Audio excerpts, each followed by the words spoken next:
고난 너머에 더 큰 고난이 기다린다 할지라도 오직 하나님만을 신뢰합시다. 여러분의 영혼의 시력이 회복되기를 마음이 없는 자에게 시청자가 아니라 우리는 예배자가 되어야 됩니다.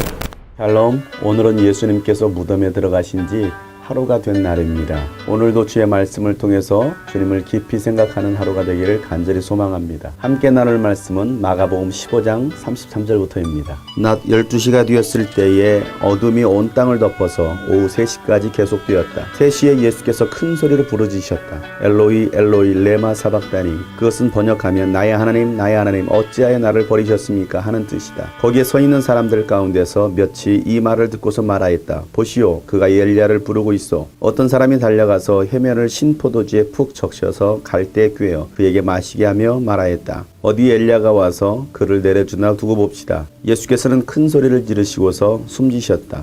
그때 성전 휘장이 위에서 아래까지 두 폭으로 찢어졌다. 예수를 마주보고 서 있는 백부장이 예수께서 이와 같이 숨을 거두시는 것을 보고서 말하였다. 참으로 이분은 하나님의 아들이셨다. 여자들도 멀찍이 서 지켜보고 있었는데 그들 가운데는 막달라 출신 마리아도 있고 작은 야고보와 요새의 어머니 마리아도 있고 살로메도 있었다. 이들은 예수가 갈릴리에 계실 때에 예수를 따라다니며 섬기던 여자들이었다. 그 밖에도 예수와 함께 예루살렘에 올라온 여자들이 많이 있었다. 이미 날이 저물었는데 그날은 준비일 곧 안식일 전날이었다. 아리마대 사람인 요셉이 왔다. 그는 명망 있는 의회 의원이고 하나님의 나라를 기다리는 사람인데 이 사람이 대담하게 빌라도에게 가서 예수의 시신을 내어달라고 청하였다. 빌라도는 예수가 벌써 죽었을까 하고 의아하게 생각하여 백부장을 불러서 예수가 죽은 지 오래되었는지를 물어보았다. 빌라도는 백부장에게 알아보고 나서 시신을 요셉에게 내어주었다. 요셉은 삼배를 사가지고 와서 예수의 시신을 내려다가 그 삼배로 싸서 바위를 깎아서 만든 무덤에 그를 모시고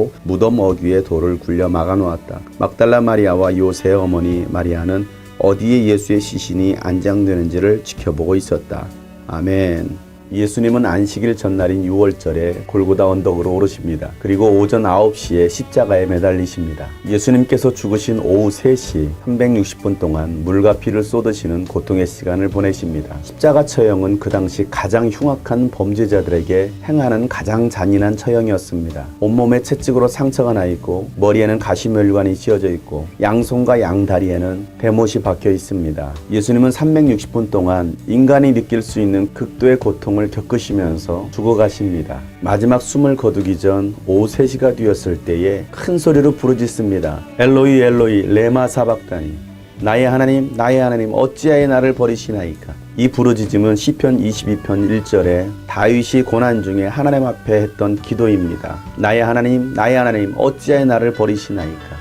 하나님은 아들의 고통의 소리를 듣지 않으시는 것 같았습니다. 그 순간 하나님은 아들조차도 외면하시는 것 같았습니다. 처절하게 살려달라는 아들의 마지막 외침, 아버지 하나님은 듣지 않으시는 듯합니다. 왜 그렇습니까? 하나님의 아들이 죽어야 죄인인 우리가 구원받기 때문입니다. 사람들은 예수님의 부르짖음을 듣고 보라 엘리야를 부르고 있다. 어디 엘리야가 내려와서 그를 구해주는가 보자 하고서 비웃습니다. 그리고 한 병사가 옆구리에 차고 있던 해면에 포도주를 적시고 우슬초에 꽂아 예수님의 입술에 댑니다. 이것이 바로 해면입니다. 이 해면은 로마 군사들이 옆구리에 차고 다녔던 스펀지입니다. 로마인들은 대변을 다 보고 나면 이 해면에 물을 적셔서 대변을 닦아냅니다. 그리고 헹군 다음에 잘 짜서 옆구리에 다시 차고 다닙니다. 이런 용도로 쓰여졌던 해면에 신포도주를 적시고 예수님의 입술에 댑니다. 그러자 예수님은 이 해면에 적셔진 신포도주를 마십니다. 이것 또한 구약에 예언된 말씀을 예수님께서 이루고자 하시는 것입니다. 인간이 경험할 수 있는 최고의 고통과 수치심까지도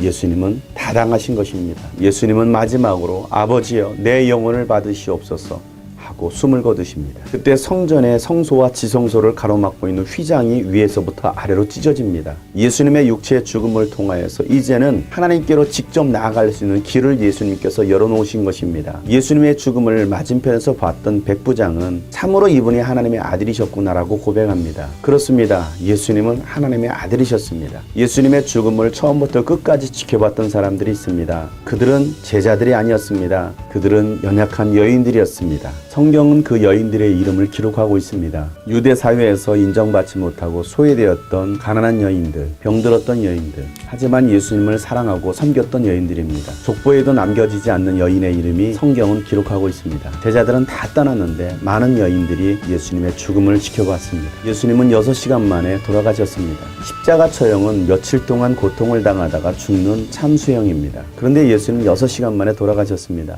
짧은 시간에 인간이 겪을 수 있는 최고의 고통을 다 당하신 것입니다. 아리마대 사람 요셉이 찾아옵니다. 그는 하나님의 나라를 사모하고 기다리던 사람이었습니다. 그가 대담하게 빌라도에게 예수님의 시신을 달라고 요청합니다. 누가 감히 시신을 달라고 요청합니까? 자칫 잘못하면 그도 위험에 처할 수 있습니다. 그런데 요셉은 하나님의 나라를 기다리고 있었던 사람이었기 때문에 예수님이 어떠한 분인지를 알고 있었습니다. 그리고 자신이 준비한 돌무덤에 예수님의 시신을 넣어둡니다. 그리고 무덤 어귀에 돌을 굴려서 입구를 막습니다. 바위를 깎아 만든 무덤은 부자들이나 존귀한 분의 시신을 넣어둘 때 사용합니다. 부자였던 요셉은 자신의 죽음을 위해 준비했던 무덤을 예수님께 내어드린 것입니다. 그리고 삼배를 사가지고 와서 예수님의 시신을 감쌉니다. 자신이 준비할 수 있는 최고의 것으로 예수님의 장례를 준비한 것입니다. 나를 위해서 준비했던 가장 귀한 것을 예수님을 위해서 드렸던 요셉, 여러분이 소중하게 여기시는 것은 무엇입니까? 여러분의 미래를 위해서 준비한 것은 무엇입니까? 여러분 그것을 주님께 드릴 수 있습니까? 내 마지막 가는 길을 위해서 준비했던 그 모든 것을 주를 위해서 드릴 수 있습니까? 요셉의 헌신과 섬김은 이사야서 53장 9절 말씀을 이루는 것이었습니다. 그는 폭력을 휘두르지도 않았고 거짓말도 하지 않았지만 사람들은 그에게 악한 사람과 함께 묻힐 무덤을 주었고 죽어서 부자와 함께 들어가게 하였다. 예언된 말씀이 요셉을 통해서 이루어진 것입니다. 성경에 예언되고 예수님께서 하셨던 그 모든 말씀이 여러분을 통하여서 성취되기를 축복합니다. 아리마대 요셉이 준비한 무덤에 예수님은 장사됩니다. 그리고 그 모든 과정을 끝까지 지켜봤던 사람은 막달라 마리아와 요셉의 어머니 마리아였습니다. 예수님 가시는 그 길을 끝까지 지켜보는 사람, 예수님 가시는 그 길을 끝까지 따라가겠다고 했던 제자들은 아무도 없었습니다. 그런데 이 여인들은 끝까지 함께합니다. 사랑하는 여러분, 여러분이 고난 중에 주님께서 여러분의 기도를 들어주시지 않는다 할지라도 여러분 끝까지 신뢰할 수 있습니까? 하나님 아버지 뜻대로 순종하며 살 수 있습니까? 내가 죽는다 할지라도 그 길을 갈 수 있습니까? 예수님 가시는 그 길을 끝까지 함께했던 수많은 여인들, 자신을 위해서 준비했던 최고의 것을 주님께 드린 요셉, 마지막 장사되는 그곳까지 함께했던 여인들. 오늘 우리가 이런 사람들이 되기를 간절히 소망합니다. 주님 오시는 그날까지 우리의 삶을 내어드리고 주님을 기다리며 주님 뜻대로 살아가는 저와 여러분 되기를 주의 이름으로 축복합니다. 다시 오실 주 예수 그리스도